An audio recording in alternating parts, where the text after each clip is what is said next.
કાઠબા સહિત બાયડ તાલુકામાં દશામાની મૂર્તિઓના વેચાણમાં તેજી, ભાવ વધવા છતાં ભક્તોમાં ઉત્સાહ। Story report by Rakesh Jhala, Aravalli. હું અનિલભાઈ રસિકભાઈ ટપગર બોલું છું। આપણા અહીંયા ભવ્ય મૂર્તિનું આપણે દશામાની મૂર્તિઓનું એ કરેલું છે। દશામાની દિવાસાના લગીન સુધી હું 500 મૂર્તિ વેચું છું।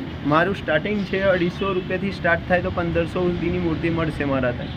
વત્તા પૂજાપો, શ્રીફળ, અગરબત્તી બધું જ મળશે। ને દશામાની એટલી બધી વેરાયટી, એટલી બધી ભવ્ય, સાઠંબામાં એટલું મોટું બજાર ભરાય છે તો એક બી મૂર્તિ અહીંયા સાઠંબાના બજારમાં કોઈની જોડે રહેતી નથી। દિવાસાના ધન બધું પૂરું થઈ જાય છે।